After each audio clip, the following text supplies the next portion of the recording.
Ladies and gentlemen, welcome into the Korner Booth podcast, episode 302. I am your host, Jared Clem, alongside my sidekick, the Philly fanatic, and the least annoying Eagles fan I've had to talk to today, my man, Chris Lipoff.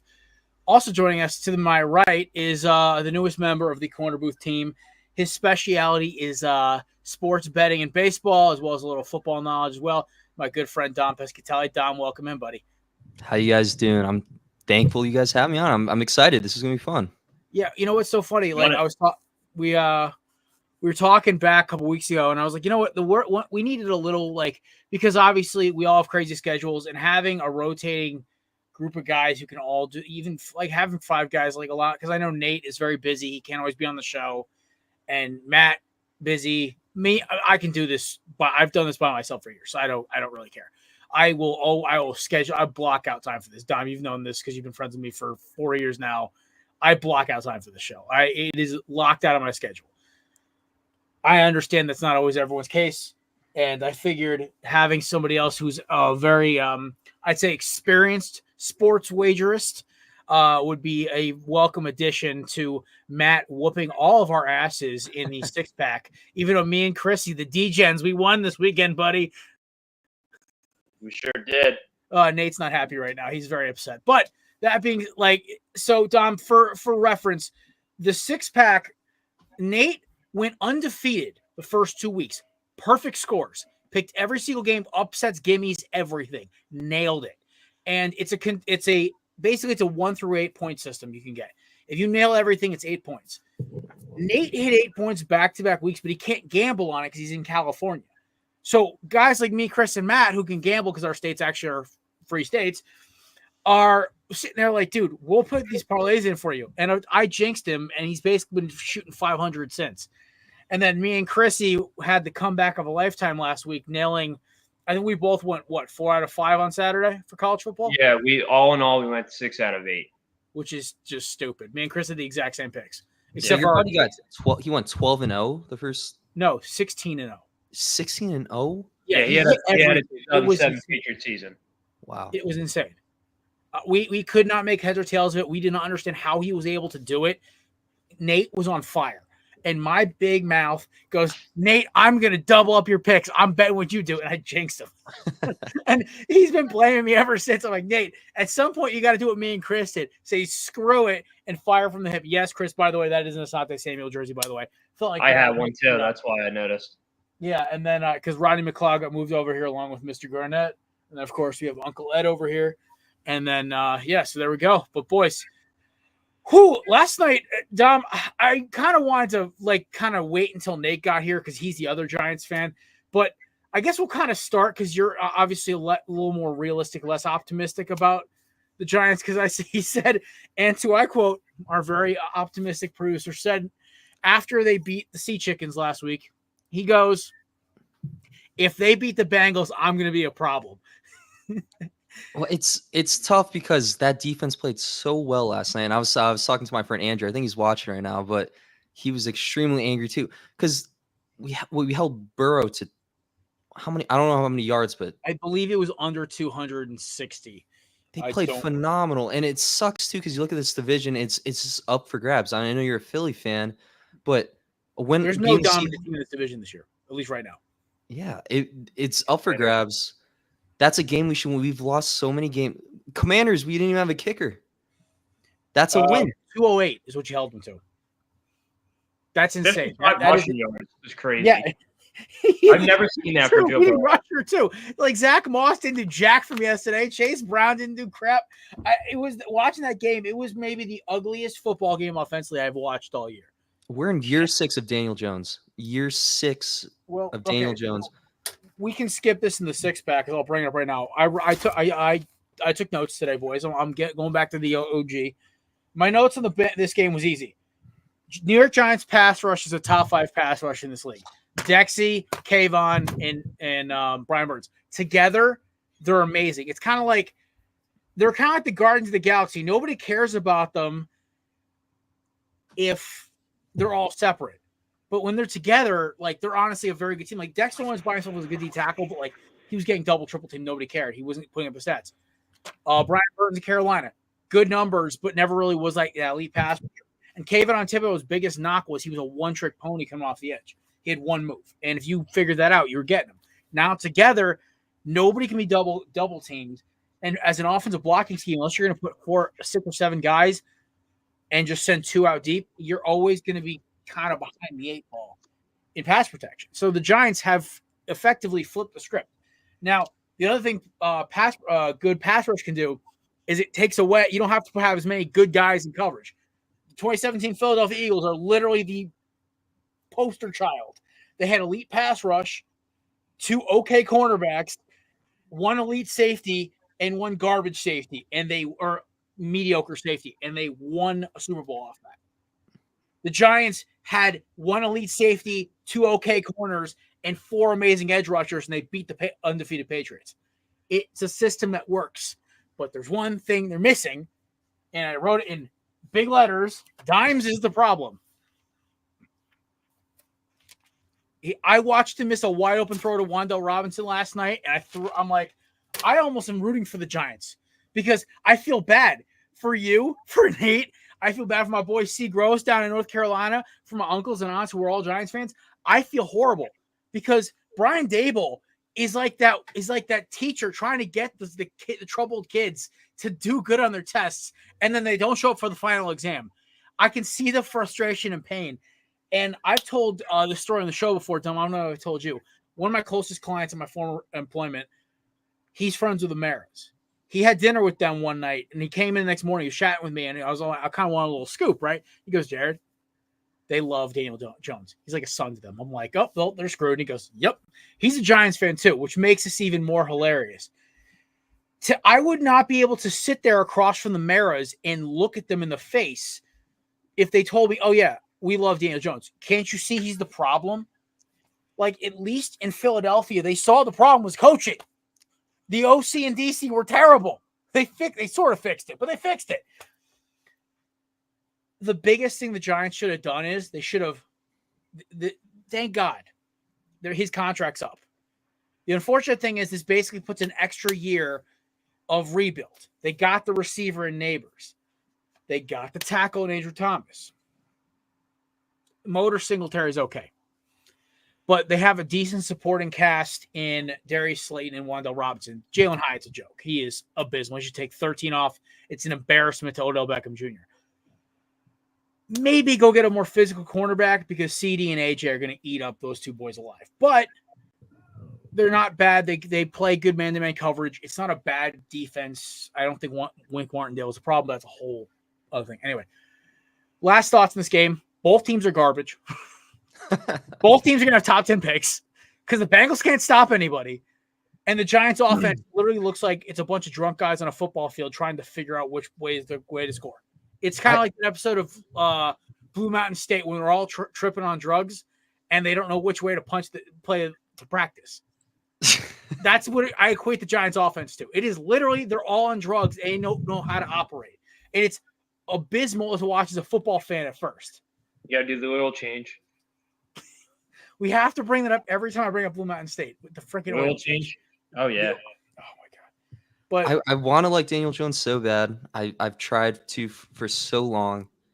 But after that last game, and I saw a lot of people talking on Twitter, too, that he plays so much better away because he goes to New York and everyone's yelling at him, everyone's booing at him. But there's a time, it's year 6. We're in the 6th year of Daniel Jones. When are we going to figure it out?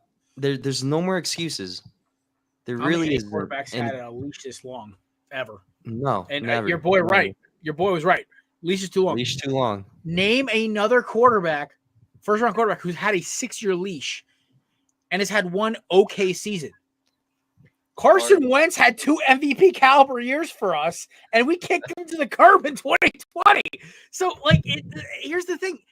And, like, Jalen Hurts already calling for us to go draft Cam Ward after week 4. I was like, guys, relax. Just look across the division. The Cowboys just paid Dak Prescott might be the only exception. But Dak's put up MVP numbers. He's just awful in the playoffs. Jared Goff might be the basic example of maybe don't pull the trigger too early. Daniel Jones is the opposite of Jared Goff. Anyway, but I wanted to open up with that one to rip the Band-Aid off early so we don't have to talk about it during the one sentence game except for Nate going because I feel terrible for the poor kid because Cal loses by 2. Then the Phillies get knocked out the week before, Chris. So once again, I'm sorry I had to bring it up for 1 second. And then I don't even know who he likes for I think he likes the Lakers for basketball, and they're the AARP squad now. So, I mean, he's from California. I don't blame the kid, but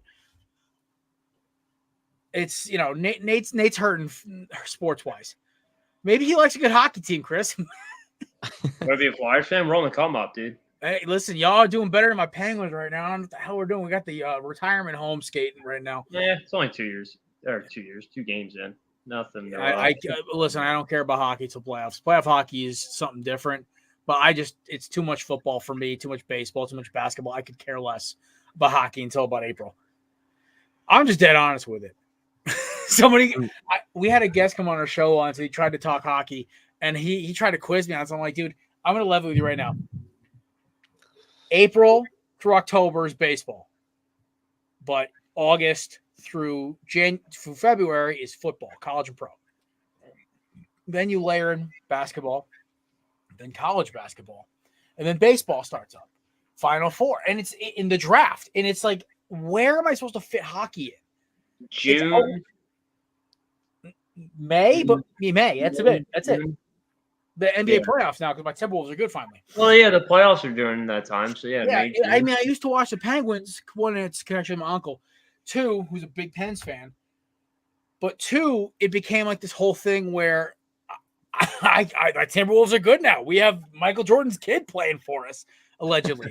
So it turns into this whole thing. But everyone's wondering where Matty is. He is currently boots on the ground at MetLife, praying it doesn't end like last year's Bills. No, it doesn't start like last year's Bills-Jets game.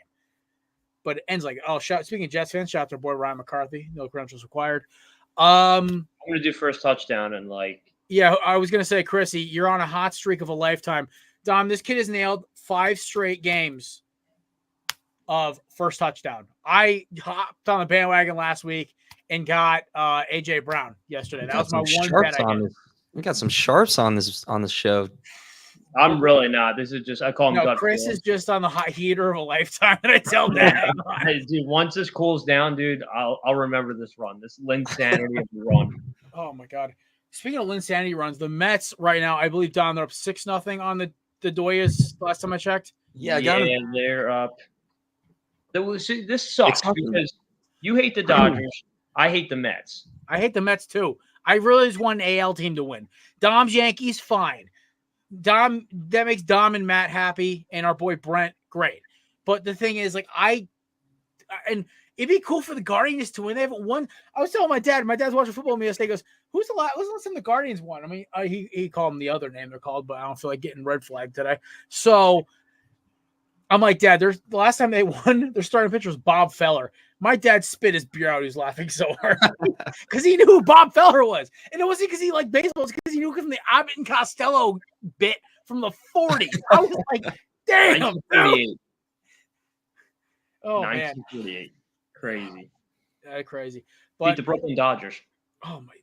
Listen, I think that was the reason I started hating the Dodgers team before I realized how much them and the Diamondbacks hate each other was because they left Brooklyn. The whole aura of Jackie Robinson and all those teams back in the 40s and 50s, I understood why teams hated that they went to LA. And then I started becoming a more and more involved Diamondbacks fan as I got into my teens. I was like, oh my God, the Dodgers are the worst. And then that's what white guys have that voice. They're like, yeah. That was that time frame. Jesus. All right. Ladies and gentlemen, joining us now, our producer extraordinaire.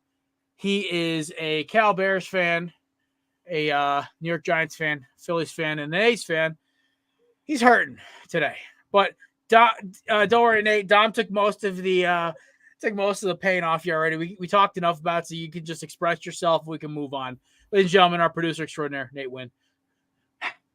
Finally, first off, diversity in this damn podcast. Jesus Christ. Man, you know how hard it was to be the only Asian in a. He was so perfect and innocent when we brought him on. Now he's making jokes that me and Chris would make, and it's a little terrifying. Man, I tuned in on that show last week. And I was getting that shout out. I heard the Asian shout out last week. Hey man, it's good to. Well, first off, nice to meet you, Dom. Heard you're a Giants fan too. So finally, to combat these two guys that got to deal with three every New Yorkers week. now, Jared. Yeah, we have 3 Oh, New Yorkers. true. One's a That's Jets 3 of fan. them. One's a Jets fan. That's the good news. So it's kind of tainted. We don't have a full on. We're not outnumbered by Giants fans. We need to hire like some Philly dude who's just like not all. Oh, Chris, we need somebody who's gonna get the toxicity away. We need like a Panthers fan or something. Somebody to just dude, we need like a London. We need a Brit from. We need a Brit who's like a Falcons fan. Oh my god! Or we need like some like we need to hire like. Because I've been told there's too many guys on the show. We need to bring in a female correspondent. We had Savannah for a while. She was a Packers fan. But Savannah kind of wanted to do her own thing. And also me and Kevin would just rip her a wholly new one because she was so biased towards the Buckeyes and the Packers. And she made a take about Justin Fields against Clemson in that championship game or the semifinal. I think it was the semifinal. And we roasted her royally because she's talking about how it wasn't Justin Fields' fault. I'm like, he overthrew – I think it was Olave by about 20 yards on that last interception. I remember this like it was yesterday. And I got a call from the boss. And the boss was like, dude, she's not doing all wrong stuff. You got to let her go. And I told her this story before. She thought it was hilarious. And so she's come on again to fill in for like when like Matt was out sick or back in the day when Kevin was. But we've had we need like somebody like that, like a Midwestern fan, like a Lions fan or – we need like the least toxic fan base of all. We like Chargers, like something like that. Yeah, just to really like, dilute it. I think like a Cardinals fan on here. Or we need to fuck Cardinals fans. They're the worst. We need to steer into there's Cardinals have this weird hatred of the Eagles. Explain the Cardinals. What is? Yeah, dude. I don't understand. There's like weird. Every fan base has that one oddball fan base that they beef with. The Saints, it makes sense for us. We've always had rough playoff games against them. They always go either way. Giants. Commanders. That football team. Cowboys, that football team. And the Patriots. Those make sense. They've all had like interaction with us. Then there's the Cardinals. And it's weird. I don't know, maybe it's because we're just not a very like the Eagles fan base is very hated. I know that's probably part of it. There was also the 08 Larry Fitzgerald game. There was the Jonathan Gannon thing. There's like a bunch of hate. So Cardinals fans gets very toxic. I don't know why. Well, I mean, I kind of just gave a couple reasons, but do you hate us? Bears. Giants fans? Depends on the day. So this Bears. week? No, I hate Giants players. Giants fans, I don't mind. So this week. So this week. Chris, what's up? I'd say let's get a Bears fan on here. Oh no, they're the worst. They're the most. They're like Cowboys fans. You don't do the teams here, Jared. Okay, Chris. We're not trying to ruin this. I gave Broncos. Let's get a Broncos fan. Ooh, actually, Broncos fans are fun. Let's ride. All right, we do got to get kicking though because we are 18 minutes in. I don't want to keep these boys too late tonight. So, gentlemen, as I illustriously talked about in our intro, the one sentence game is back. It took I think almost a year hiatus. Once the season ended and we weren't sure we were going to bring it back, but I was thinking to myself, I'm like, why aren't we using this again? So the rules are simple. Dom's the rookie, so he's going to get the most amount of leeway today. You have one sentence or 25 seconds to talk about each game. We're going to go around the horn. You got 32 minutes to do this for 16 games or 14 games. And we will start off with Thursday Night Football, Sea Chickens, 49ers. We'll let the producer go first. Nate, what happened with the? I think you guys broke the Seahawks. Yeah, I was going to just say that. Literally, like we broke Seattle. They're not doing anything this year whatsoever. The whole Geno Smith, rejuvenation, over. I don't think it's not Geno. I love Geno. I'm a big Geno stan. You guys know this. Defense stinks. The defense is, like Chris said, the defense. My sentence is simply this: the defense is awful. Offensive line is okay. They did not fix their biggest problem, which was pass rush. That's it. Chrissy.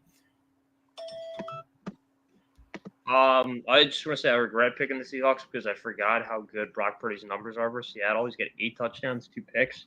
He dominated. I benched him in like half my fantasy leagues, which I don't understand why. I took Seattle based on the home aspect. I believe in 12th man. It screwed me hard. So I'm not picking Seattle next time. I was between the Penn State thing and Seattle. I was hurting because I would have had a perfect week this week. I was kicking. Dude, I took USC too. Oh my God, they were right there too. All right, Dom, you get 25 seconds. Thursday Night Football. I'll keep it short. I think the Giants broke him too. I was hurting too because I had Seattle too. In that video, DK yelling at his OC on what was that? You guys see that on Twitter? Yeah, he was yelling at like one of the offensive assistants Just or whatever. Not a good look. Seattle. It's a shame what they came to now, but yeah, I think it's wraps for them. All right, so we are going to overseas. Oi, overseas. We're going Jags and Bears. All right. Yeah. All right. Yeah, Jared. I'll leave it simply this. The Jags played the Bears played simple, mistake-free football. That offense was so easy, a caveman can do it. That looked like every guy who just starts Madden.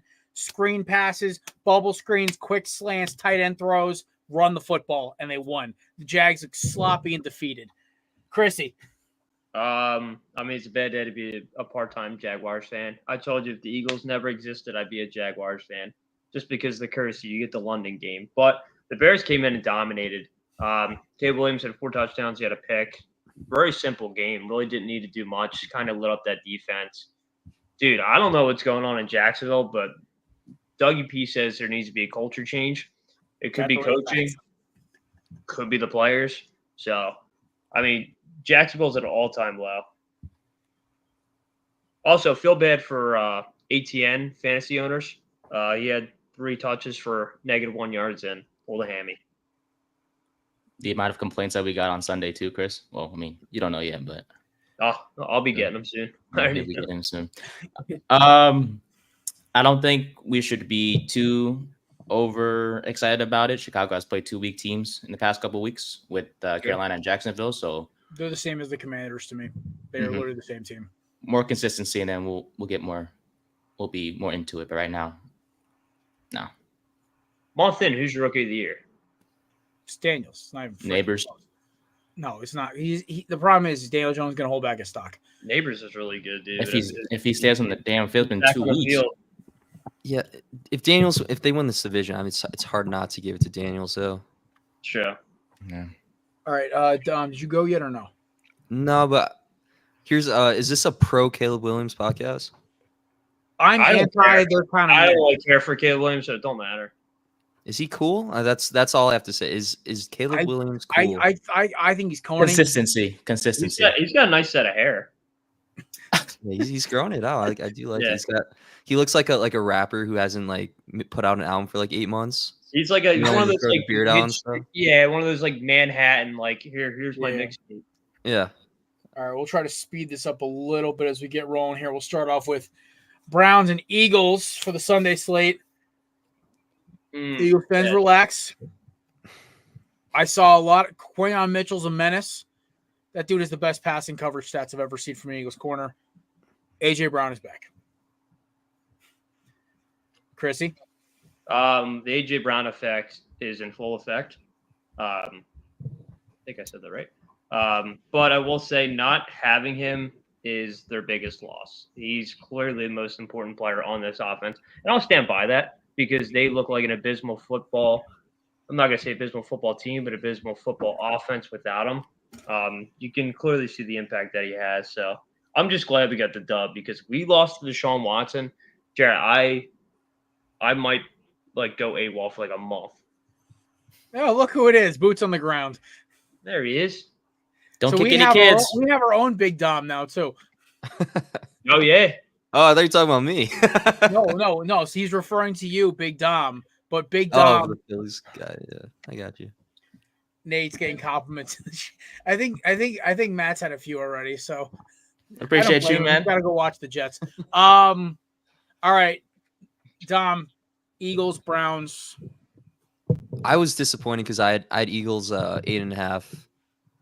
I thought this was going to be their breakout game. I mean, they've been playing bad for the last couple of weeks. I know Jared's could go on for hours about this, but I thought they're going to really break out. It's funny with Deshaun Watson too because he looks so washed and so bad, but then you'll have one drive where you're like, okay, like he shows the flashes. rust kind of shake off a little bit.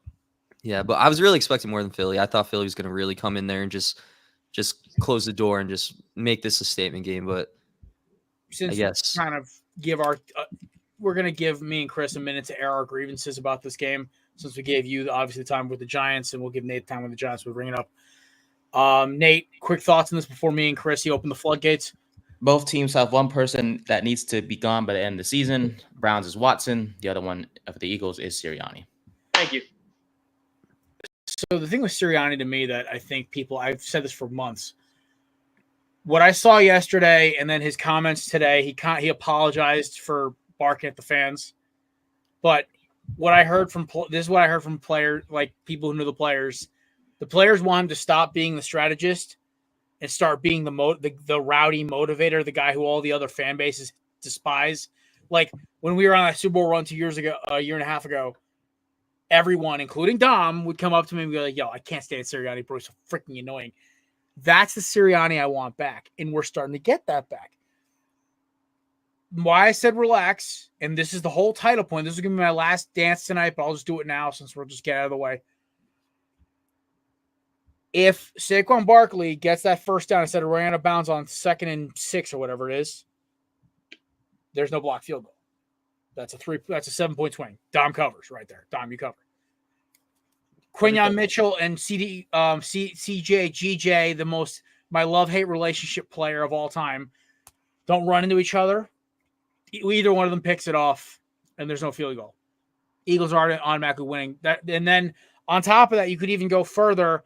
They score a touchdown or a field goal on that drive right before halftime, and that's a 13, 14-point swing. And we're not having this conversation this morning.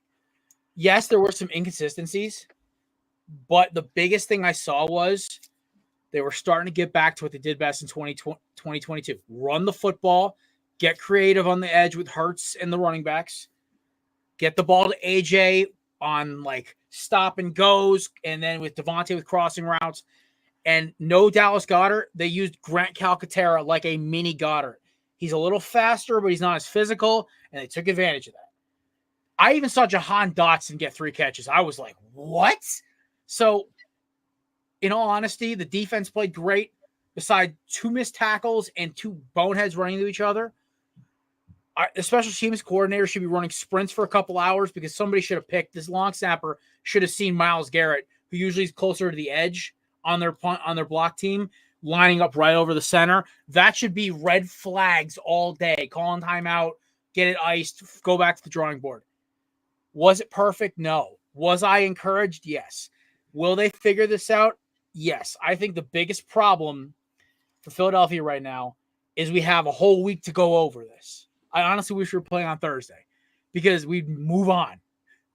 It wasn't great, but we also have to remember the Browns have 5 All-Pros in that defense, former or current. Plus, Jim Schwartz is one of the better defense coordinators in football. Yes, they had injuries, but that's still an elite defense when it comes to personnel. So I need everyone to relax a little bit. Everyone's acting like this is the 2006-17 Browns led by Hugh Jackson. It's a much different team. That's still Deshaun Watson. That is still Amari Cooper and David Njoku, who's one of the best tight ends in football. Did the Eagles keep them out of the end zone? Yes. If it wasn't for 2 bonehead, bang plays that will not happen 9 times out of 10, that flip to score 10 points? Yes. Bring it down. It's okay. If it was like we had to go to overtime to knock them out, then yes. Then I'd be like freaking out. But what I watched on tape was, because I went back and watched the game today again, what I saw was a defense that was firing up. Bryce Huff had half a sack. Bryce Huff, who me and Chris wanted to run out of town. He was getting after the quarterback. They made the adjustments. They switched him to a 4-point stance. Nick Bond and Nakobe Dean were flying around the ball. And the biggest motor of that defense, white boy Summer is here, man. The Cooper DeJean was sensational on blitzing, run support, and anything in the nickel. I was blown away by how well he played. So Eagles fans have to relax. The national media can go on and tell you how Sirianni's a clown. Fine. At least we're not talking about our damn quarterback, our receivers, or our defense anymore. They're just talking about our head coach, which is honestly 80% of the time is a good sign because nobody who really cares. Eagles fans need to focus on the fact we are now 3-2. We're a half game out of the division. And Jordan Mailata didn't tear anything. As far as we know, neither did Darius Slay, and neither did Dallas Goedert. What? He's only out a few weeks. Exactly. Short term. And Fred Johnson, as much as you hate him personally, Chris, for his IG snafu, Fred Johnson's not a terrible backup. I don't hate the guy. He just he's not a good right. He's not Lane Johnson. He almost followed me. Yeah. So that's my shtick. That is my rant. The Eagles will be fine. Everyone's got to chill the hell out a little bit. That's why the title of the show is Eagles Fans Relax, because they have to. It's week 6. Okay? We're 3-2. After a bunch of injuries and honestly, if it wasn't for Saquon's drop, we're 4-1. So I want everyone to relax. It's okay. I'm actually feeling better now than I did last year when we were barely beating teams that are worse stack-wise than the Browns. Chrissy. I'm going to keep it quick. I'm not really going to go to the extent because you've covered a lot. Seems like when the Eagles win games, they rush the ball for more than 30 times. Like I'm looking this week, 36 times. 4 guys touch the ball. It seems like the ground and pound usually gets the deal done here. Week 1, let's go back to that. They rushed the ball 38 times. Week 2 loss. They rushed the ball. Let's see. I was just looking at all this, and I'm just trying to find like a pattern in like our wins and losses. Did they only run like 26 or 24 times against the Falcons? Yeah. So you hit the nail on the head. When there's balance and play calling, they're a better team.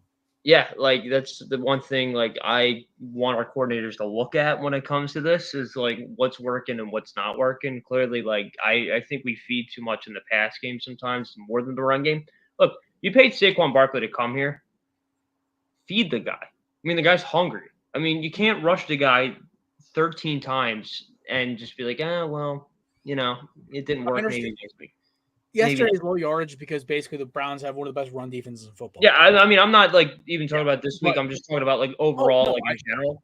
Dude, like, you're 100% on point. You might have won the week argument-wise because I think you even when like AJ Brown's out, dude, you utilize your guys, dude. You have more weapons. You just have to figure out how to utilize your players. Yeah. They had a good week. Hurts played better. No turnovers. No turnovers. I mean, that's huge. The defense played great. Jalen Carter was great. Quinyon Mitchell was out of his mind. Sirianni shaved his head, which still throws me off. He looks like Prison Mike. But right now, dude, I'm focused on next week.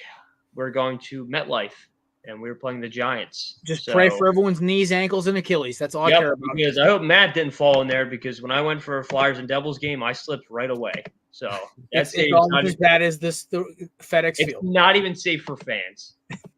The big recycling bin. Yeah, that Saquon post in the beginning of the year when he was like, "Oh, son, we're not going to be losing anymore." It was his daughter. His daughter asked, "Are we going to win now?" Relax. It was not him posting it. He didn't have to share that. Why did you have to share that? Because here's the deal: your boy Joe Shane had to be a jackass and make it that's free agency. You'll come back. That's free agency. The Giants. Joe Shane is getting what he deserves. He's a terrible GM. I don't even hate that. I love Brian Daboll. I hate the owner. It's like we lose Saquon. I think you should blame the owner more than anything. Well, man. Mara's love for Daniel Jones is the problem, but that goes beside the point. We'll go back to one sentences now. Do you guys have anything to add to this game after my biblical level rant? I got nothing. You said it all, man. Yeah, Jared put in the one paragraph game. We know this is happening every week, but yet we still make the jokes. All right. Texans Patriots. Drake May looked sensational against shell coverage. Bear in mind, the Texans pulled the dogs off, but looked sensational against shell coverage. Looks very good. Chrissy? I don't have like a lot to say about this game. I'm kind of surprised it was like a bit of a blowout because the line I think was 4.5, 5.5. I think, if I'm not mistaken. Drake May actually played pretty good. He surprised me. Stroud Gang's back. Mixon's back. You can tell. they definitely needed him. Because I mean, I did bet on him this week, so he did hit for me. I don't really. The Patriots are like the one team I barely know like anything about now because Brady's not there, the dynasty's gone. It's like Patriots have just faded away into that cloud of like, what are we right now? I know we're rebuilding, but like they're kind of the Saints post Brady. Yeah, like post Breeze. Yeah, like what's the direction we're going in? That 2 weird years before Carr got there. That's the kind of way I look at them. Yeah, it's just a funky football team. Like there's good players at like certain positions, but like they're like middle tier players. Like Antonio Gibson's like a middle tier running back. Keyshawn Boutte, yeah. Hunter Henry's like a mid tier. Like it's just like all these mid tier guys. Like I don't know. I get the Patriots a few years and they'll find their footing. I do like they need offensive line now. That is their biggest problem. They need offensive line help so bad. Yeah, I mean Drizzy had a good game though, dude. Shout out Drizzy May. Yeah, Dom. Yeah, this is a game. I think I was debating on playing this game. I think it it ended at 6.5. Yeah, slam that over. I would have been like plus 12. Yeah, and it was like one of those games where I was like, May's gonna go out there. He's gonna be like, oh, I'm the next Brady. He's gonna play great. I love Drake May too, but yeah, what you're saying, they really need Mixon. I love Joe Mixon. I'm a big Mixon fan. And yeah, and the Patriots are weird because you don't really know. No one really knows much about them. They're kind of still trying to find their identity. But yeah, I don't really have much to say about this game. I should have hammered that Texans 6.5. I was thinking about it, but I pulled out last second. But yeah. Nathan. Yeah. Well, once Stevenson comes back, definitely will help out May a lot. And when your wide receiver number 1 is DeMario Douglas, you got a problem. So yeah. Oh, by the way, Dodgers bases loaded, bottom 6, no outs, 6-1. Who are you rooting for, Jared? Who are you rooting for? A meteor strike. Oh, there. I'm rooting for the Dodgers, but I hate the Dodgers. But I don't hate them as much. I know. I'm rooting for the Mets to get smoked by whatever team comes out of the American League. I mean, as a Yankees fan, I don't think I have so many Mets friends. Shout out to Luke, who's a huge Mets fan. If the Yankees and the Mets go to the World Series in a Subway Series like 2000, and the Yankees lose, I will never hear the end of that. Wait, I will be rooting our Luke. Yankees. Our Luke, yeah, you know. San Diego Luke. Oh, jeez. Yes. I will be rooting. Of course, he's a Mets fan. I hate Mets fans more than Red Sox fans. Thank you. Same. They're the worst. Red Sox fans are just Boston. I like Red Sox fans because like the Phillies aren't tied with the Reds. The Phillies have no like rivalry with the Red Sox. Like they don't bother me. I was in Fenway wearing Diamondbacks gear.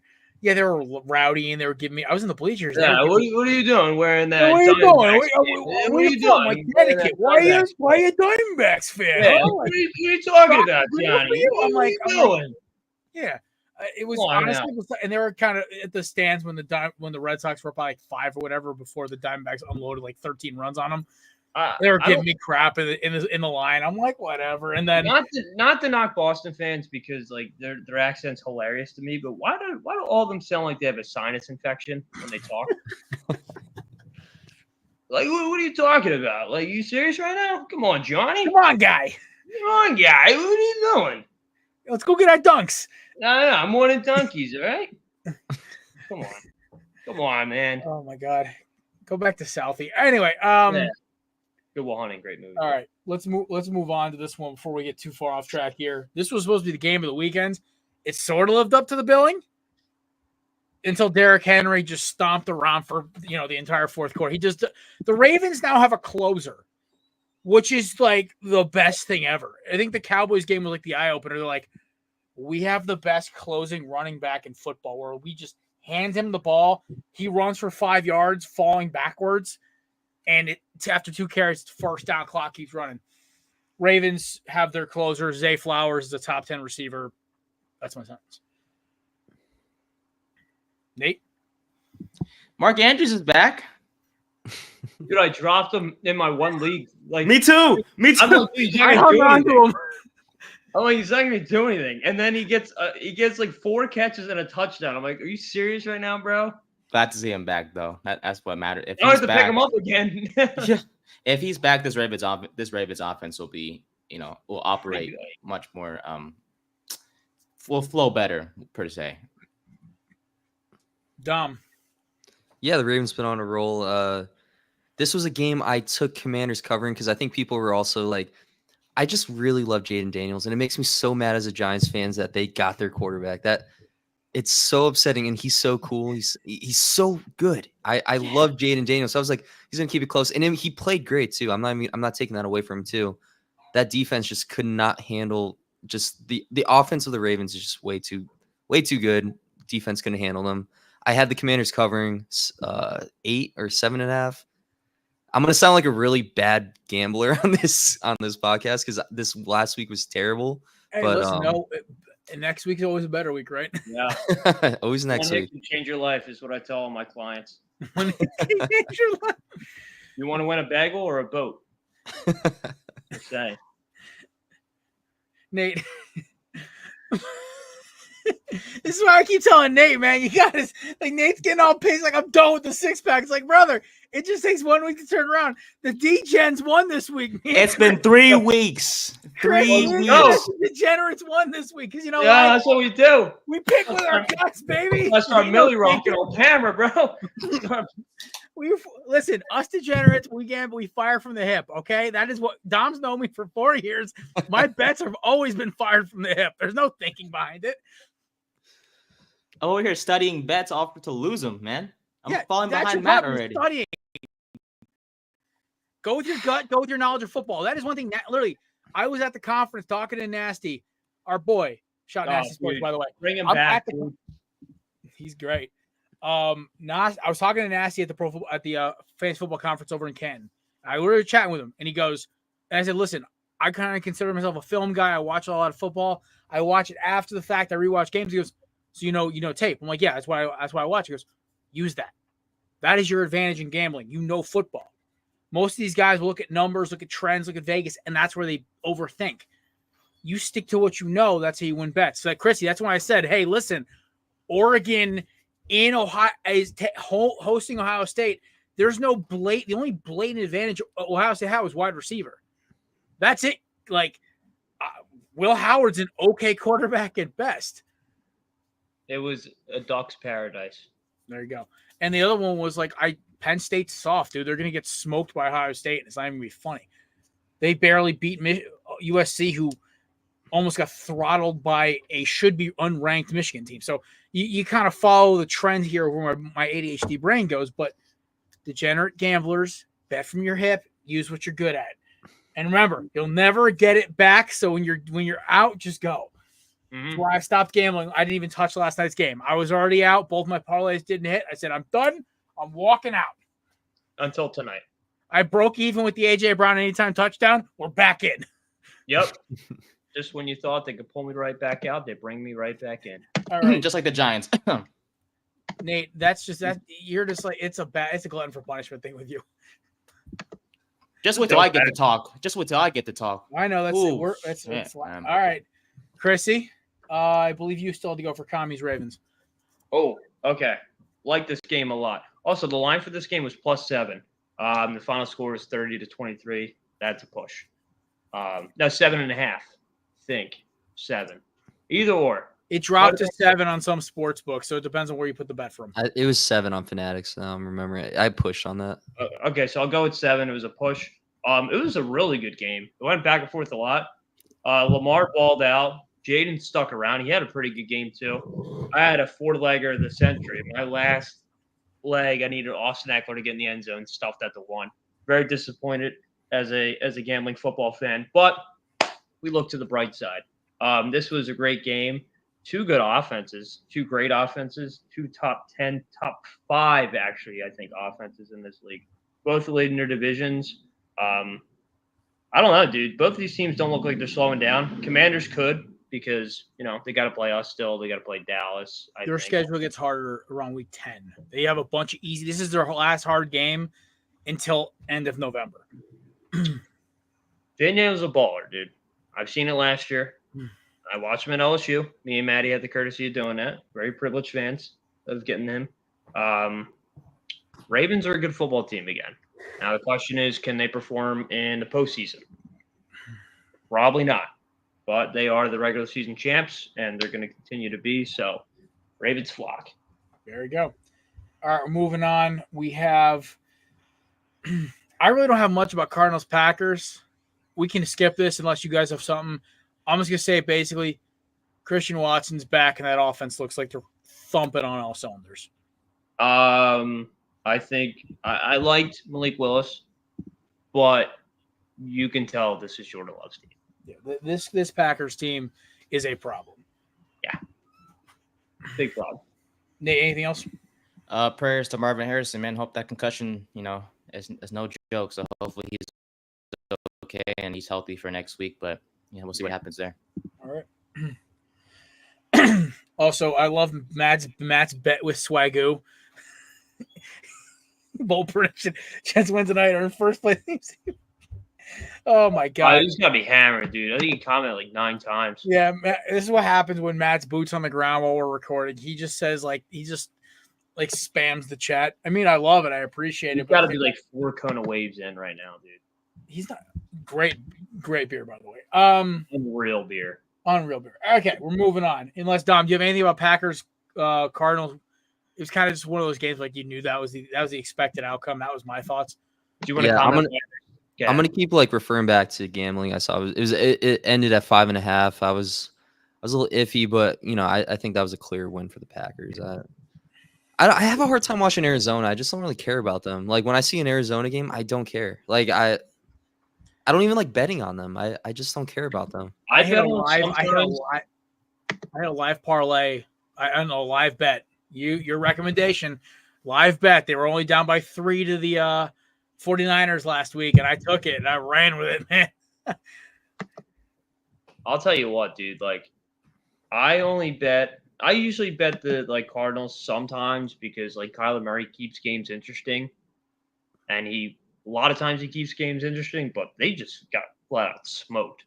And I did take them, unfortunately, plus 5.5 because I thought they were going to keep it close. I thought they were going to lose, but also I still find it hilarious how the Packers Stadium is in the middle of development. So I don't know. I'm pretty sure you guys know that, but I keep seeing videos of that on Twitter, and I think that's hilarious. Also, Romeo Doubs, whatever. I love watching him. That one catch he stopped, kept his feet in, and then fell into the end zone. That was. He's also my fantasy team. So yeah, him, Watson, and Reed is just a great. None of them are elite receivers, but all of them are good receivers. It's Jaden Reed too. I'm telling you right now, I grabbed Watson off waivers last week, and me and Kevin's super intense friend league.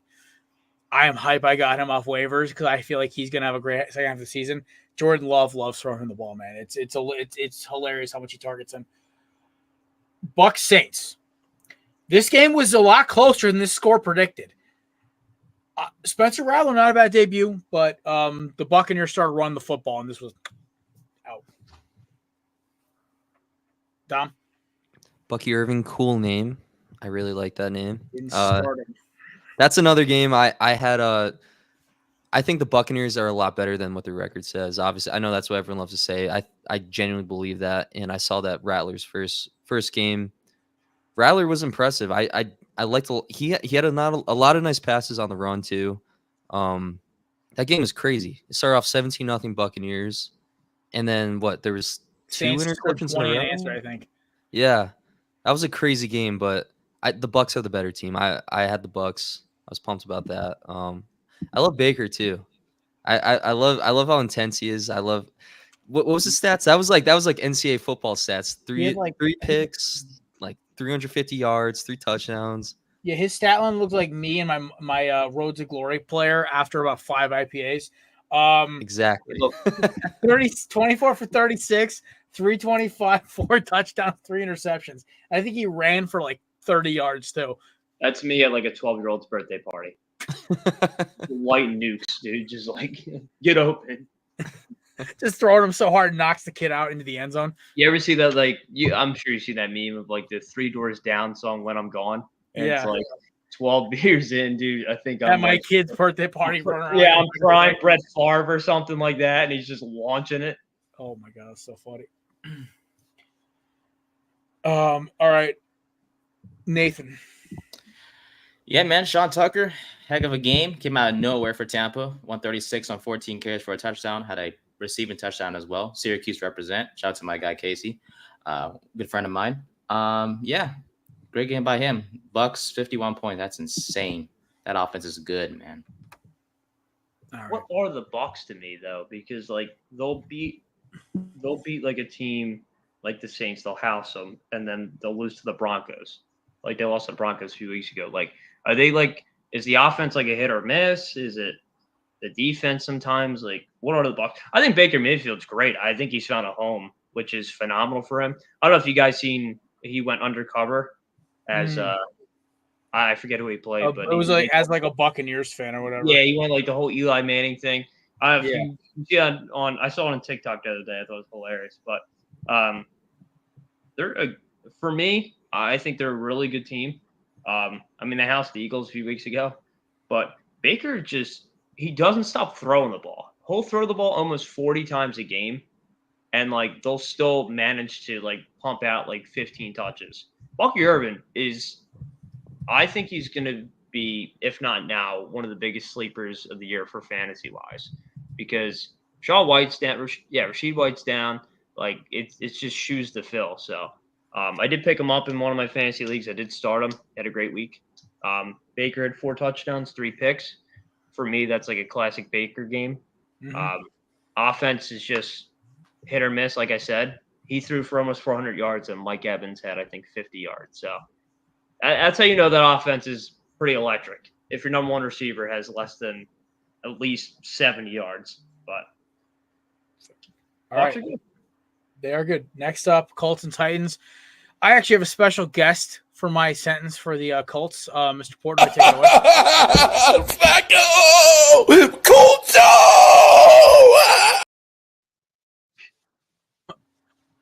Me and DJ talk about it every week. I mean, we bond over Joe Flacco. It's a beautiful thing.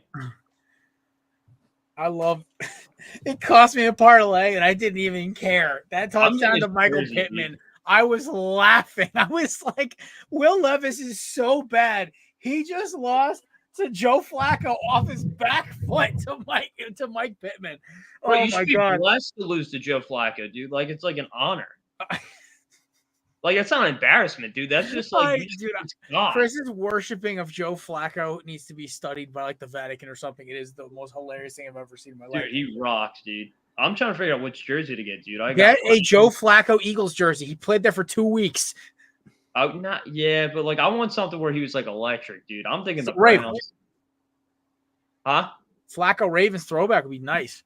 Yeah, it'd be pretty fire. Actually, get the black throwbacks. Oh, dude, I found one on eBay for $1. Oh, that's a chick jersey. He's gonna hug the hips a little bit there, Chrissy. That's all right, dude. You're getting a little scared of you on the pod. Tom, what'd you think of this game?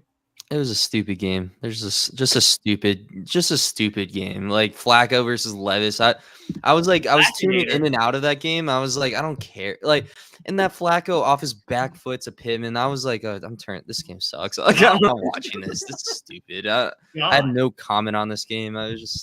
I don't like watching the Titans. That's another team I don't like watching. They annoy me. I'm trying to drop every Titan off of my roster at this point. I get them off my team. Yeah, they're just a dumb team. I hate the Titans just because I don't know. They're just I'm gonna just one word stupid. That's all I gotta say for this game.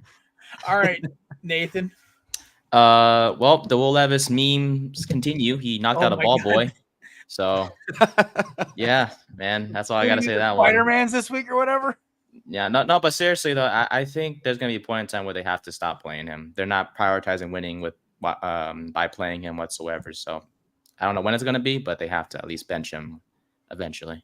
Well, I don't think this is going to be like a Jared Goff situation where the leash is too short. I think, like, the leash is perfectly good. Like, Will Levis will be a great quarterback in the UFL. So will Zach Wilson. Those two will probably throw for 50 touchdown passes a season because the improvisation, the off-balance throws that worked in college, that'll work in the UFL. just not in the pros, where you got guys like Surtain, Quinyon Mitchell, Sauce, freaking I'm trying to remember corners right now. AJ Terrell, who just coming across and knocking balls down, even to a lesser extent, some of the guys of the Dallas Cowboys. Oh, speaking of which, whoo, doggy, that was a butt whooping. Dude, speaking of the Cowboys, I'm pretty sure you guys seen this. Did you see the chick throwing up? Yep, and the Lions fan, Lions fans literally just whittying around her. I was like, he whittied around her. All I'm gonna say is that was an ass whooping. 47-9. That was a hate. That was a hate beating. That was all the times the Cowboys have screwed the Lions over, whether it's bad calls, beat downs, whatever. That was 30 years of butt whoopings retaliated. That was it was my favorite thing of all time. So prior to Aiden Hutchinson too. Yeah, that was terrible. Yeah, that was terrific to see. I didn't hear about it until after the game because I joined in on Red Zone about 3 or 4 plays after it happened, and they weren't talking about it on Red Zone. They weren't going to show it. Scott Hansen wasn't showing it. Yeah, which is why one of the reasons why I love Scott Hansen. But I'm on TikTok later. I'm like, what happened to Aiden? I'm like, hey, listen. All I'm going to say is at least it wasn't like Kevin Ware, where nothing was showing. I saw that live. Yeah. That was Easter, I think, right? Yeah, it was Easter. I was watching it too with my cousins. Yeah, that was terrible. By the way, prayers up to Aiden Hutchinson, who's having a Defensive Player of the Year season. Let's hope he heals quickly and recovers quickly and everything goes okay and he's back playing soon. But Dak Prescott's line, 178 yards, no touchdown, 2 picks, QBR 11.4. Elite. That's a guy I want on my team. That's a guy worth that. That's the highest paid quarterback in the league right there, kids. That's a $45 million quarterback, if you ask me. Guaranteed. Up front. Oh my God. Jerry had to be just saying that was Jerry Jones's birthday, by the way. Yeah, dude, what a birthday wish. You know who he shares a birthday with is Brian Dawkins, which I think is hilarious. Yesterday was Old Weapon X's birthday yesterday. That's sick. I should text him. It was a really funny when I told you the story when Cruz met Brian Dawkins at College Game Day, and he literally texted Brian Dawkins for me. I was like, dude, you're the best. Dude, he meets everybody, dude. Yeah, Cruz has introduced me to some pretty cool people. Anyway, Chris, did you go already? I don't know if we were just kind of. I don't really have much to say. I mean, the Cowboys were Cowboys. This is the one year I could say they just do not look like a good football team. Dak is physically making his fans sick. I mean, you saw the girl throwing up. It's bad, dude. You were waiting to rip that one, weren't you? Yeah, dude. Even CeeDee Lamb, he just looks like he just doesn't want to be there. Anytime Dak misses him or he's overthrown, he's just whatever. I signed a contract already. I'm just gonna bite the bullet. He'll be an Eagle in 3 years. No, Micah Parsons will be an Eagle in 3 years. We don't want CeeDee. Both of them. We'll take both. I don't care. All right. Dom, I'm interested to hear you bet on this one. I took Detroit easy. I think it opened up at 3.5. 3.5 up until almost kickoff. Yeah, Dak's terrible. This Cowboys team is just bad. And again, I'm going to go back to this, but it's so painful to watch. The Cowboys suck. The Eagles not playing that well. Commanders, they still got the rookie quarterback. They don't have a great defense. The Giants, it's wide open. And then we lose to the Bengals. We lose to the Commanders. We drop one to help me out, Nate. Who did we drop one? Vikings, Commanders. We should have lost that one. Vikings, Commanders, Cowboys, Dallas, and then Cincy. Dallas, that's another game. It's so disappointing to see how this NFC East is shaping up right now. And the Commanders are going to get an easy first place finish in this. I'm going to just say this. I could easily see Commanders running away with this. I could also see Philadelphia coming out next week and just pounding the Giants' head in and running away with it. Or somehow Dallas goes back on the road and starts murdering teams again. This division makes no sense to me this year. I'm just going to spin the circle and point, and it's going to be that's the division winner. But moving on to this game, I just did not Dom, this is my Colts, Titans, Chargers, Broncos. Besides Javonte Williams, I did not care about this game. So you guys can talk about it. This was just as expected. I'm happy Jim Harbaugh's heart's okay. That's all I really got to say about this game. Other than that, did anybody have anything else to add with this one? No, I just feel bad for all Cowboys fans that get their hopes up. I think you want to go give Kelsey a hug, huh, buddy? Dude, you know what? Me and him, yeah, we'll share a dinner over this. Okay. Any other thoughts on Chargers Broncos? Oh, Chargers Broncos. We moved on. Whoops. No, I don't care for either team. All right. So what happened to he had a heart issue? He had, third play of the game, he had to check out. He had to go into the blue tent. He was having a heart arrhythmia. I heard that he came back and he had a different pair of pants on. That's all I'm gonna say. I don't know. Paul Pierce part 2. Paul Pierce part 2. Guy.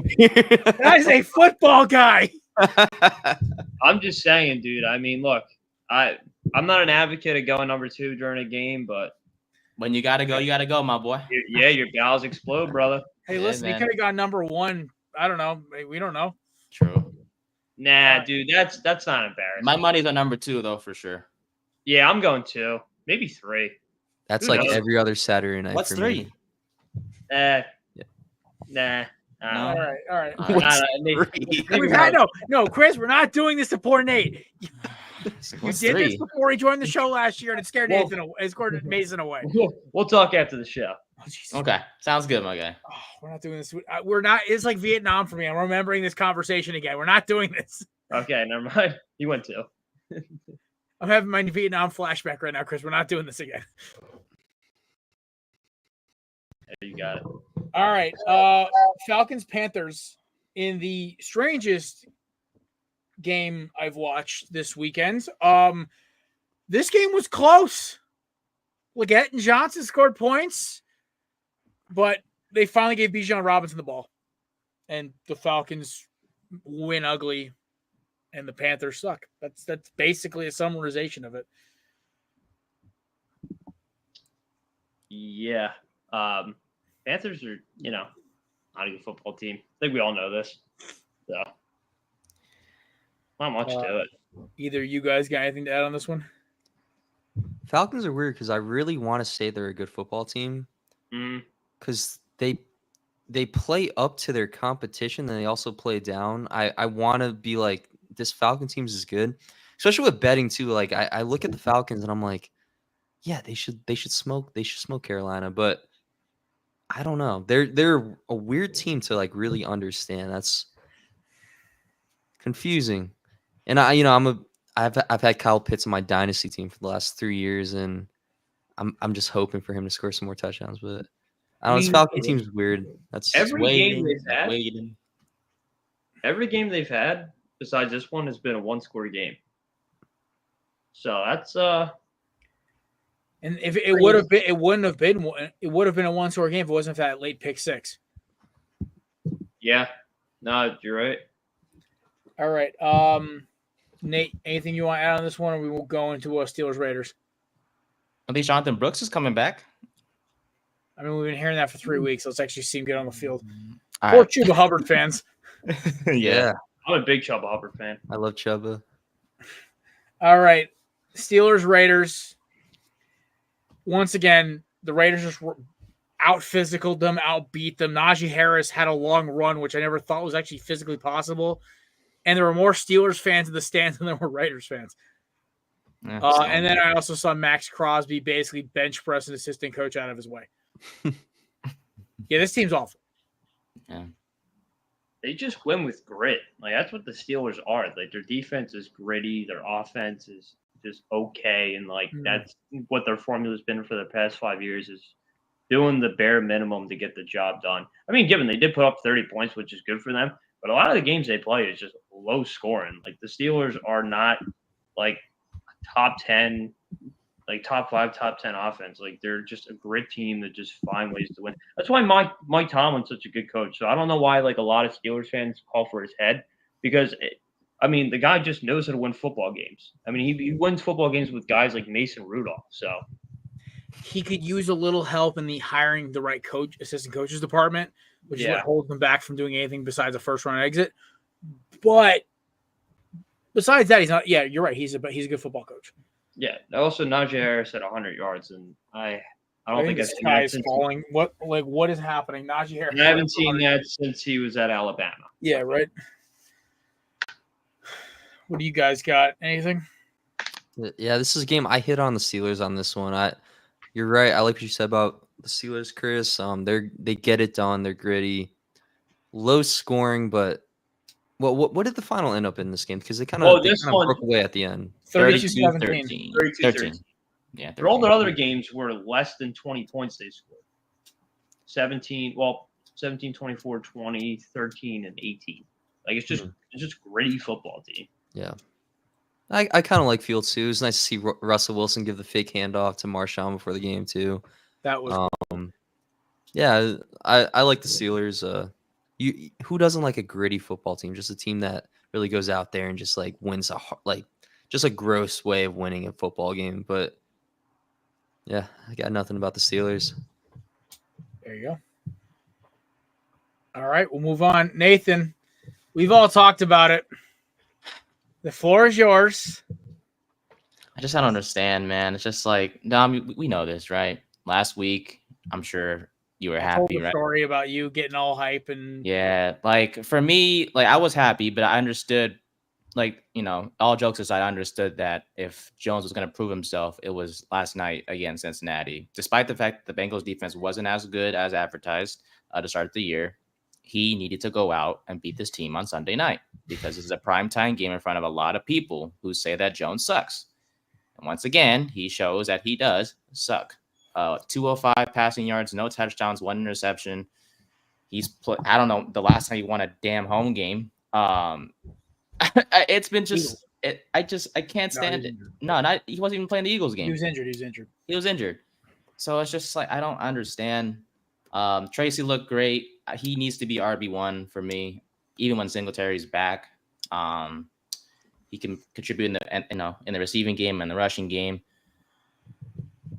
O-line was decent, I guess. I mean, Jones got sacked a few times, but it's nothing too concerning with me with the O-line because they played great all year long. Defensively, literally, if it wasn't for Brian Burns and Dexter Lawrence and Ojulari, we would have lost by a lot. But those guys played extremely well, so shout out to those 3 guys. It's really all on that mother effing quarterback, dude. I can't stand it. Every week I go through the same crap. 1 week I'm happy with him, and he's played well the past freaking 4 games. Then he goes out on national TV in front of everyone who can watch, every average NFL fan, and does this crap. And I come back the next day, my phone's blowing up. Oh, Jones sucks. I told you. It's the same. You gotta start muting those dudes, man. It's the same thing. This is why we didn't text you about it. We knew you were going to be upset about it. It's the same thing. And then guess what? I can, some way, somehow, right? I don't know if it's going to happen, right? Jones is going to go out against Philadelphia, right? And go for like 296 and 2 tutties. And we're all going to be, oh, my God, he almost beat the Eagles. Like, he's back. And the week after that's going to pull off some like weird crap where he throws like 3 picks. It's up and down with this guy. And I swear to God, if we don't, we got to make some changes, dude. Dable looks at that damn play sheet and is like, damn, I can't call these plays because this quarterback always looks at his damn first read. There was a play, okay? And I don't know if Don mentioned this. There was a play where was it the Wan'Dale Robinson, the drag to Slayton? I brought this up. It was that one, or it was the one? Yeah. It was Slayton where he had Wan'Dale open, he had Hyatt open on the right side, and had Theo Johnson up to see him on the left. It was like trips, I think. It was Slayton. It was trips with a drag mesh concept or something. Yeah, he had freaking Hyatt on one side, he had Johnson on the other side, and he had either Slayton or he looked at his damn first read, and I'm tired of that crap, man. Good quarterbacks look at their other reads. It's not even. Oh, I think you're on mute, my guy. You muted yourself. Hit your mic. Your mic. We have the same mic. You press the red button. It's on red. There you go. I was saying, sorry. Sorry, I was like, it's not even good quarterbacks. It's the basic NFL quarterback doesn't stare down one read for the entire play. And how many he missed Slayton? He missed Slayton on that post, wide open. He missed Slayton on that comebacker, wide open for the first down. It's basic passes. And the only games he looks good on is when he just dumps it to the flats and they take it off from there. Yeah, he's terrible. He's everyone's bad. And everyone's like, oh, he's playing well. Like the stats look good. Watch the damn all 22, and you watch can the see. tape. Or he puts his head down and just runs directly into the defense. He's not a good. I feel bad for him because it's a lot of pressure playing New York. I think he seems like a nice guy and like he deals with a lot. Maybe if he was playing for Carolina, he would be like a decent quarterback. But it just won't work out here. It's not going to work out here. And we were saying before you got here, this is the longest leash any quarterback's ever gotten for the way he plays. And it sucks so bad because I remember that Buccaneers game where he took it into the end zone. I know, me too. I bought a jersey. I was like, I'm all in. I love Daniel Jones, but it's time. I don't know what else to do. This division's up for Tyrod Taylor. We are 5-1. We have 100%. 100%. You get the Drew Lock experience. No, he would be worse. If we put Lock in, it's worse. I don't know. Drew Lock beat my Eagles last year. That doesn't matter. This year. Drew Lock experience is what I want for New York because he will come out. He's the opposite. He won't read anything. He'll just throw the ball to an open spot. And hopefully, he runs to it. Yeah. I 100% agree with you guys, and I know you guys see the game. I know you guys see the Giants better than I do, and probably better than Jared does because you guys are fans. You guys watch it week in and week out. But I don't understand why the GM and the owner is like Jones. Like you have quarterbacks coming out this year. It's not the GM. It's just the owner. It's that son of a gun who just wants to keep his mother effing players. Because he loves them. Well, I'll say this. Stop with this stuff, man. I'll say this. I know you guys are frustrated, but it's funny when Joe Sheen's kid was like, draft Jaden Daniels. You only get this job once. I hate that too. Because how the heck we couldn't even trade up to 3. How the heck we gonna trade up to 2? Couldn't even get Drake May. How are we gonna get Jaden? That's what I'm saying. Like people say that we could get Jaden Daniels. We couldn't go up to 2. Because we can't even trade up to 3. So how'd we go up to 2? Those Tommy DeVito wins were really killing you guys. Yeah, that's I'm not saying you guys should take Jaden Daniels, but I'm saying like I'm using that reference. You guys like, need to go get Quinn Ewers. I'm telling you right I'm using that reference as like the quarterback's the issue. Yeah. So grab a quarterback. It might not be grab one in that class, but I'm just saying, speaking out of generality, like Jared's saying, like grab one in Ewers. Grab 11 games, bro. Grab Sanders' kid. Even though I hate him, like grab him. Like grab somebody with a little bit of promise. Like even when you guys drafted him, I didn't understand the pick. I was like, why didn't you just take Dwayne Haskins? He's superiorly talented. Yeah, we took Jones in the 3rd round too. We did not need to take him. My draft grade for Jones was back end of the 1st, early 2nd, and that took him at 6. I fell off my couch. I was laughing so hard. That was like us taking. That's like us taking Jalen Reagor, a spot where he wasn't even supposed to go. I'm just starting to heal over that one. Come on. I'm just. I know you're being honest. You know what I mean? Like, yeah. It's just you shouldn't go in that spot. We do got to circle the wagons a little. We still have 2 more things to cover before we get out of here. Monday Night Football tonight. Jets hosting the Buffalo Bills. The line is down to Buffalo -1 according to ESPN Bet. Surprise inactive James Cook.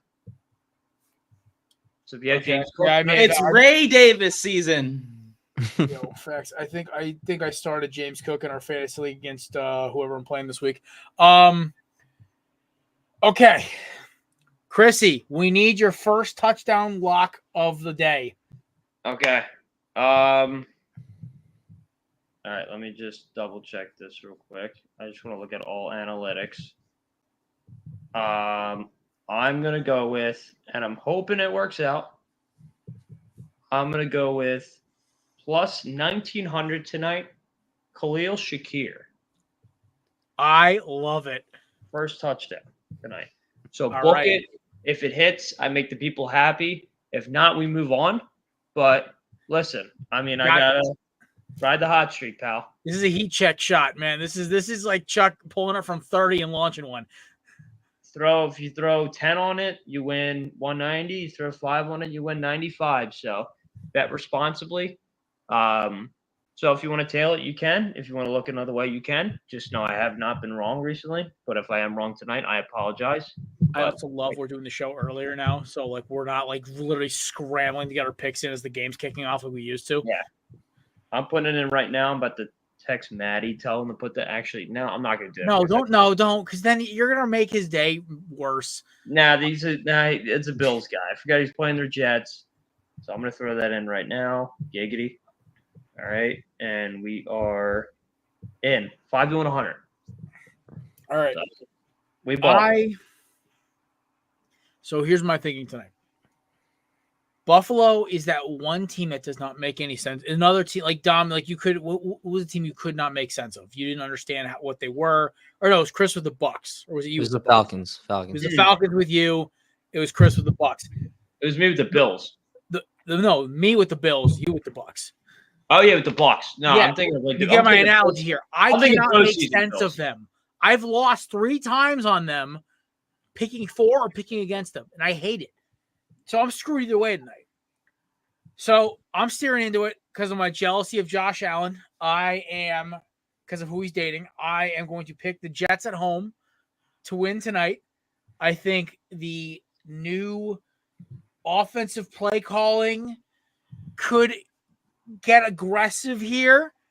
I love Matt's prediction of they get Hassan Reddick in this week, they get him signed, they get Devontae Adams in the trade. I think that would be the most. Matt would be high stepping into the show next Monday. He'd be like doing cartwheels because obviously he won't be here this Thursday either. But I hate the line tonight, by the way. Oh yeah, -1. I'm just taking money line. You just take money line at this point. Like there's no forgiveness.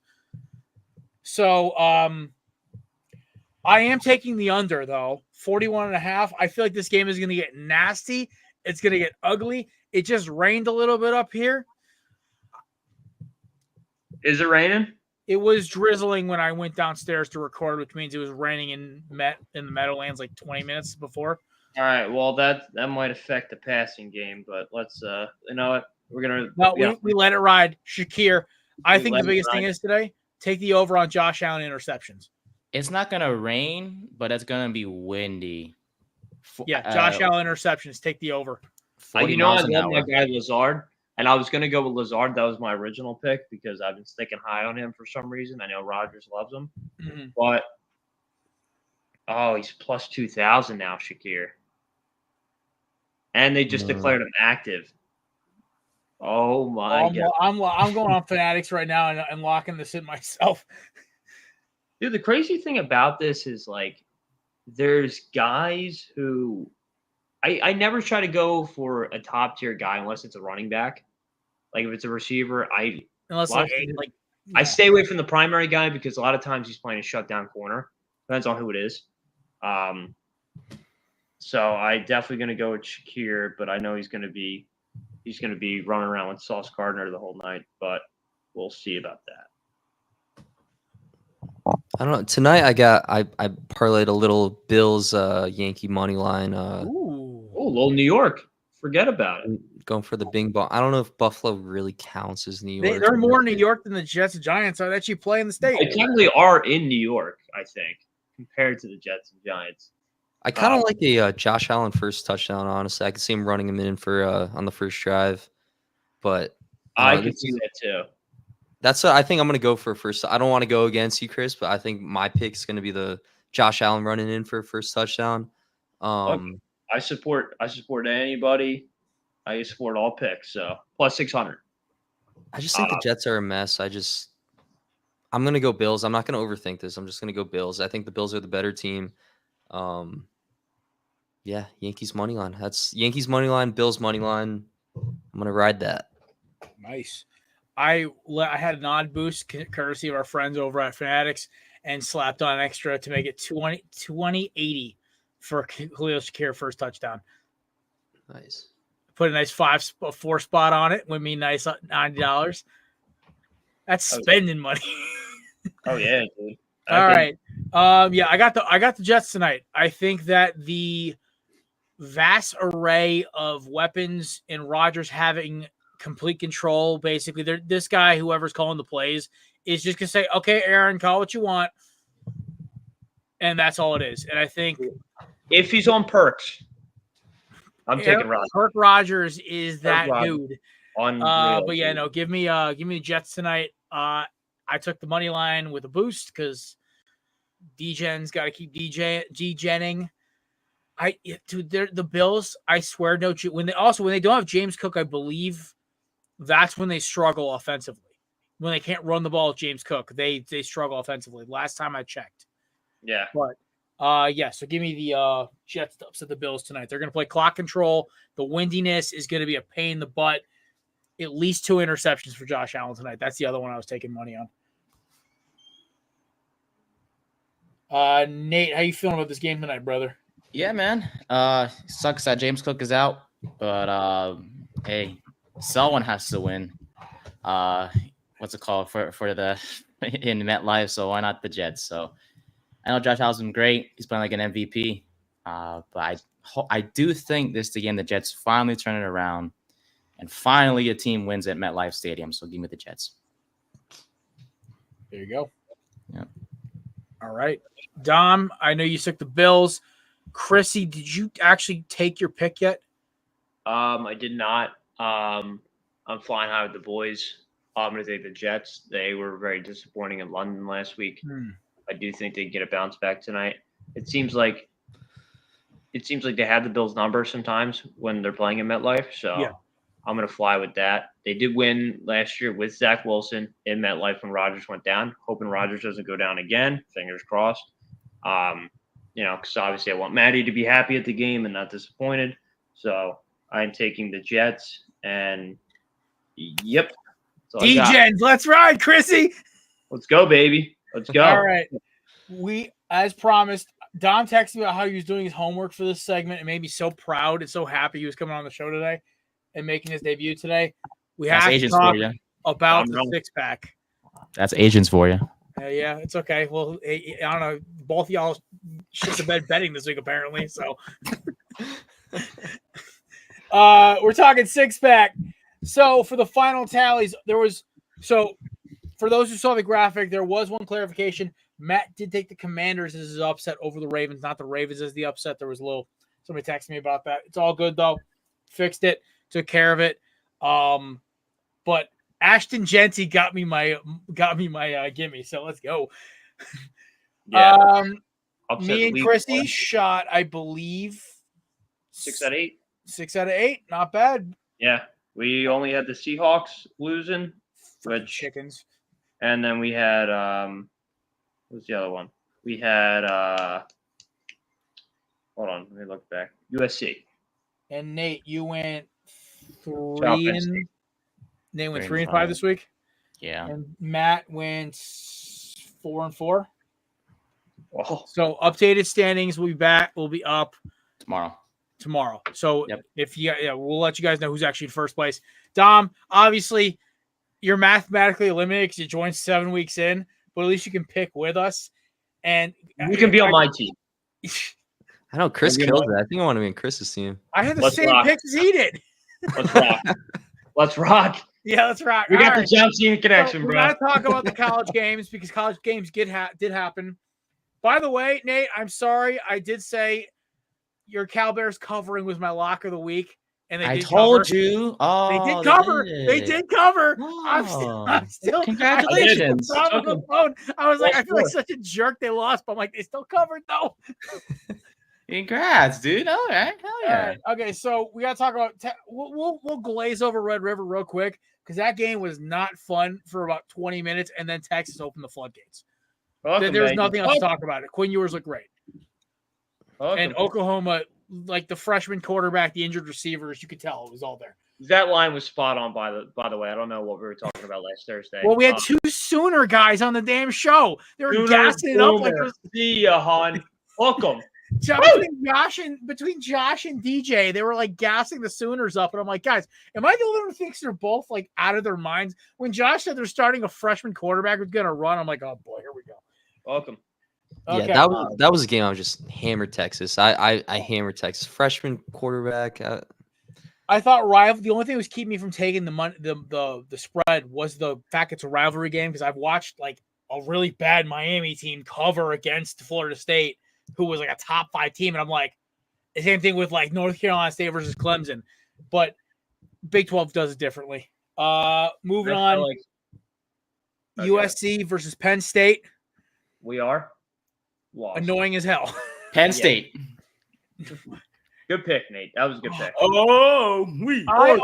was sitting in my buddy's kitchen making dinner because they were like, Jared, you don't gotta pay, just cook us dinner. I'm like, bet. You want Chef Jared in the house? Like, yo, make us food. I made like the most gourmet chicken salad sandwiches, dude. Like, it was gas. But while I'm chopping up and shredding the chicken and doing all the onions and the seasoning and the peppers and mayo and everything, I'm looking at this, like, just angrily chopping, watching the Penn State drive down the field, hit that field goal. I'm like, son of a bitch. I had LSU plus 3.5, Oregon plus 3.5, Cal plus 4, USC money line. Ooh. And wear my Penn State shirt. Buddy. That hurts. Oh. All right. Dom, did you touch this game at all, USC versus Penn State? I took USC because it's hard to bet against the home dogs. I mean, especially when you're West going Coast. across the country. Yeah, they got lucky. That kid hits that field goal. Me and Chrissy are high stepping in here with only one loss. He overthrew him. I know, dude. Dude. That was where I was that game. Every week there's a college game that I lose on, and it's always because some kid, some poor freshman or sophomore kicker or quarterback does something stupid. But you know who delivered in the crunch time, clutch, whatever? Gavin Nussmeier. Woo! Dude, I was watching that live, and shout out to I watched 4.5, 5 hours. That game took so damn long. Dude, I had a buddy who came over. He had ESPN Plus. I had him hook it up for me because I don't have it anymore. He had work Sunday morning. He's like, dude, I gotta go. I said, dog, it's overtime. I'm like, you ain't leaving. Chris like while tying him up to the chair, like, bro, you staying? Oh, dude, I went right to the snack cabinet, dude. I found a pack of gummy bears. I said, eat these. I said, dude, sit tight. 1, gummy bears are amazing. 2, I know the dude loves gummy bears. So I'm like, that was a trap. So he finished the bag right when overtime ended. And when Nussmeier threw that bomb to Kyron laser beam. Dude, he went off, dude.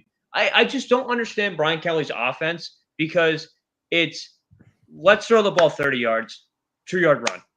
Let's throw the ball 30 yards. That's blocking. Run. That's all. That's not utilizing your blocking scheme. Like, they're not built to lean on the run. Even the commentator was like, do you want to involve the short game? Well, here's the passing. The deep passing game is great when you run the ball effectively. The problem is that LSU's running the ball like they're the Notre Dame teams of Brian Kelly, where all their offensive linemen are 6'6", 340 pounds.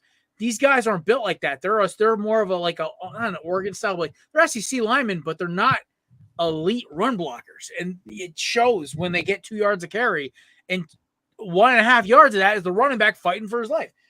Yeah. My thing though was, I said it on the Thursday show, I was not sure what to make of Jackson Dart, and that offense just did not look like they were ready for it. Once I saw Jackson Dart leaving the pocket, I'm like, all right, LSU's got this if they can convert, because 80% of how they've beaten teams this year is they were able to keep the ball out quickly because that offensive line in Ole Miss is not great. LSU started getting home, and they had to run, and he had extend plays, which Dart is not. It's not his forte. I thought LSU played great, and they handled business at home. And watching this, the crowd empty was crazy. I was very impressed by LSU. Home dogs were killing it for us, Chrissy. Yeah. Damn right. Anything on this LSU and Ole Miss game? No, I picked Ole Miss, and I'm happy for Matt and Chris, I guess. Hey, Nate, I'm going to tell you. Josh came on this podcast, looked me right in the face, and said Ole Miss. So I was like, hook 'em, baby. Woo! Chris is seeing Kate taking receipts there, Mr. Mahler. You better watch out. So I know he watches this show. Look All right. right in my eyes. Kansas State, Colorado. Colorado sucks. Colorado sucks. No, Colorado does not suck. But also, Colorado's annoying. Also, their fanboys on TikTok are starting to get irritating right now. Colorado. No way. He's got a Travis Hunter jersey too, by the way. I do have a Travis Hunter jersey. That is awesome. That's perfect timing too. Good thing I said they suck, dude, because that's oh man. Problem is I hate Sanders. That's it. That's all I hate. Yeah, I the same thing. I just can't stand Shooter Sanders. I love Travis Hunter. He's awesome. I'll take back what I said. I just hate Sanders. We'll take Jimmy Horn down to Coral Gables too. He can go play with Zay Horton and the boys. Like that'd be great. Once they all go to the draft and Jimmy Horn's like, where am I supposed to go? Go to South Beach. We're good. We'll take you. But dude, I'm telling you right now, Kansas State, that team's fun. Avery Johnson is a fun quarterback to watch. Also, him doing Prime's dance in the end zone. I was like, dude, this game's getting chippy. I love it. I also loved how the receiver like stared down the celebrity section at Colorado. I was like, this is like the best thing ever. I love every second of this. So definitely a big fan of how this game ended up turning out. Took Kansas State because I said it from the beginning. Colorado's biggest problem is they have not played anybody legitimate and won. Their only legitimate game this year was against Nebraska, which our friend Josh Muller was there in the stands for, and the black shirts stomped them. That game was not as close as the score indicated. So in this game, at least, they put up a fight. I don't think Kansas State's as good as we thought they were. Their mid-tier ranking, like mid to late teens, it's pretty what it's going to be. I think they're kind of like that. They're going to be the losing team in the Big 12 championship this year. That's my prediction. But, yeah, so they handle business and let them play on that last drive because Colorado got away with a couple of handsy calls in the coverage, so I think it was only fair they let that one go in the last play of the game. But any other thoughts? That beautiful head of lettuce he has. Oh, yeah. I got nothing. I just want to say, that was my sleeper pick to win the Heisman. Not sure how he's doing in the polls. Probably not great, but shout out Avery Johnson, my QB. There you go. Nate, anything to add? I also got this one wrong. Look, Kansas State's quarterback friggin' sucks. That dude, Avery Johnson. Yeah, he sucks, and they still won. Man, I swear, I get the worst luck. No, but seriously, Colorado. Yeah, you guys said it. Without Travis Hunter, they're nothing. So he's literally the backbone of that offense and that defense. Like he's literally Avery Johnson. Wait, Jared, you said Shiloh sucks, right? Shiloh's okay at best. He is bad, dude. He's a mid-tier safety in the Big 12. He's not getting drafted. He is like late round at best. I watched his pro comp is terrible. I watched him return a pick 6 last year. I was like, bro, he can't run. He's not. Anyone could do that or run faster. If your dad says you suck at sports, you shouldn't play. Dude, he hits hard. He's Johnny Abram, except without a first-round grade. That's who he is. He's basically Johnny Abram without the speed. Jared, do me a favor. Can you highlight DJ's comment? We're moving to it. Hold on. Look at that one, Nate. My God, I love DJ too. So it's just like, God, I was waiting for one of the boys to come in. If that happens, I swear I might reconsider my. Here's Avery Johnson right here. He beat me and Kelsey's alma mater in Tulane. Beat a 20th ranked Arizona.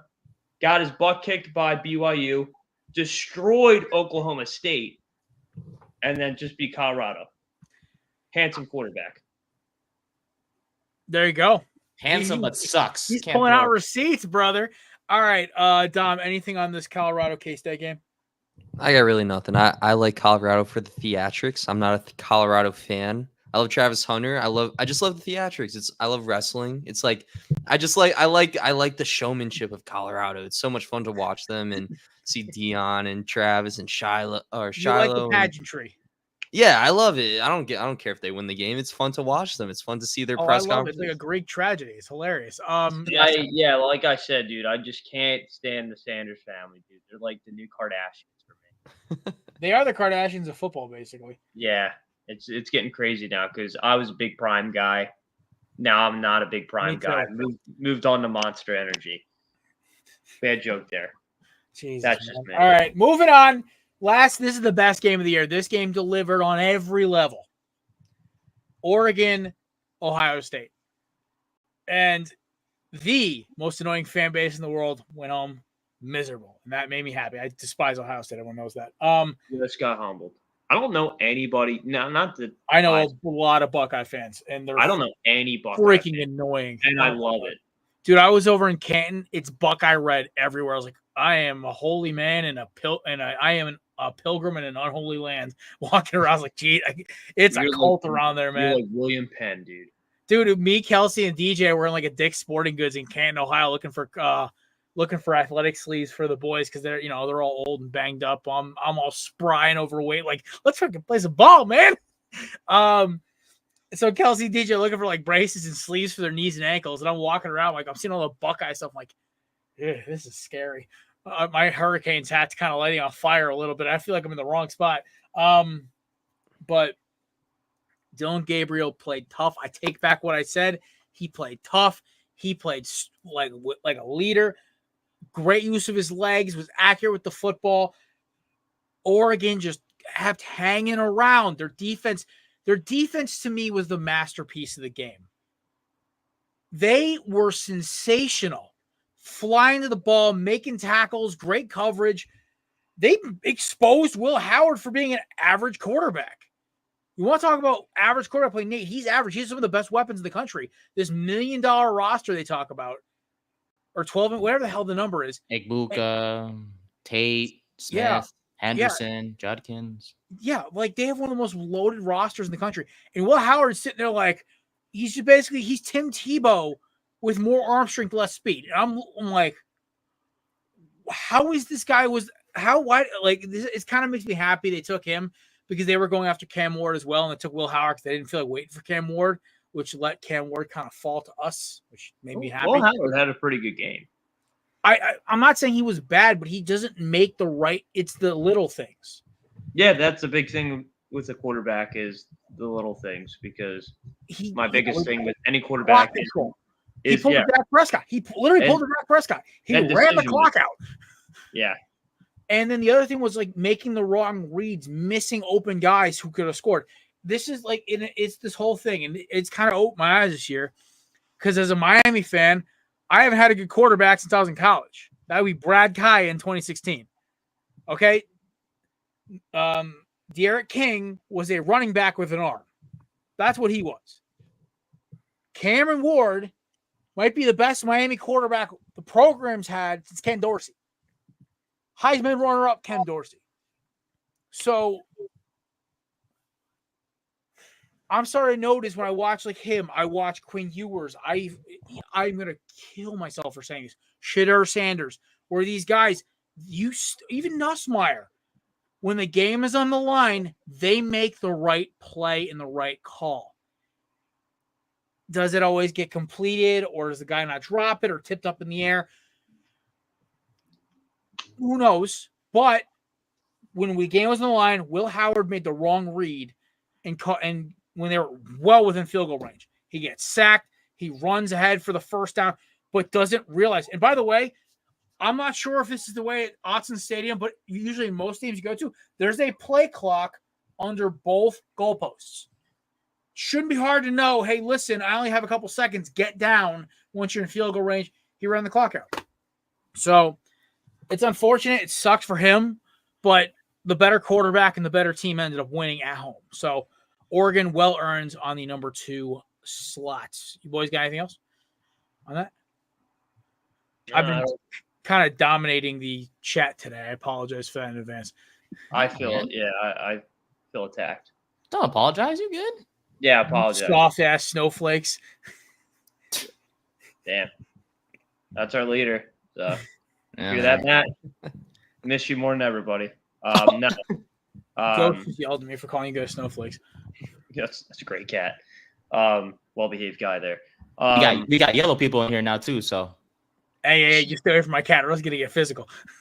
oh no, I'm talking about the diversity in this podcast. That's where your joke was going. I was like, Nate, that's dark even for you. That's the different type of Asians. Me and Dom, we safe, man. Damn. Jeez, we're not all the same. That's like a Brett joke right there.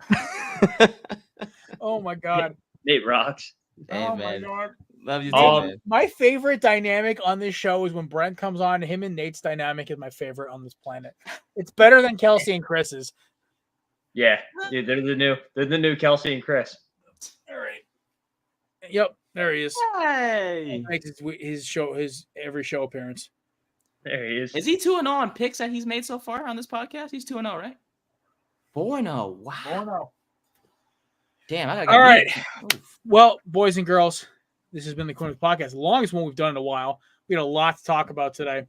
Also, we're trying to get into the new spirit of things and work out some kinks, obviously, with the. Also, I want to bring up a quick game real quick. Sorry to cut you off. You're good? Alabama Gamecocks. Yeah, Alabama's defense is terrible. Defense is terrible. Jalen Milroe looked bad a lot during that game. They almost blew it after the onside kick, and not sure why the Gamecocks quarterback chucked it 30 yards down the field instead of just going for the first down. He's 18 years old. He's going to make a bonehead play. And also, the onside kick of all onside kicks happens, and they still turn over. That was when by the way, that was my free bet that I got from Fanatics as I'm sorry for screwing up your account. Dom remembers exactly what I was talking about. They gave me a $5 free bet, and I burned it on South Carolina money line. I love when Sportsbook apologizes to me. Well, they really did screw up, and it took them a week and a half to figure it out, and 5 different associates and their manager to get it. But it's okay. I forgave them. I was happy to, I love their sportsbook. It's my favorite one to use right now. So at least that's available in Connecticut. So I will say this, Dom, happy debut, brother. You did amazing. Thanks for having me. This is fun. I like being here. Buddy. Just wait until Thursday when it gets a little rowdier. Or wait for tonight. Let's go Yankees. Come on, let's go. The only guy's going to clap with you at MetLife right now. Yeah. 2001! We have no one else to root for anyways, me and Chris anyways, so. I mean, I'm rooting for either AL team at this point because I just honestly, if any National League, I consider this a season of failure. If the Mets, I only watch the Savannah Bananas now. Yep. Baseball season is over until March. Yeah. Wait, Dom. So if the Yankees lose and the Giants continue to suck, which let's be honest here, that's gonna happen. Yeah. Are we just gonna suffer until basketball season? I like the Knicks. Like, I'm not like that Dante DiVincenzo stuff with the preseason game. I know. I Loved it too. Me too. I love it too. But I don't know. I'll watch the Knicks. My girl's a Clippers fan, so I'll probably watch some Clippers games too. And I'm a UConn basketball fan, so must be nice. So we'll have some basketball if the Yankees lose, Giants from lose. The college basketball capital of the world, but True.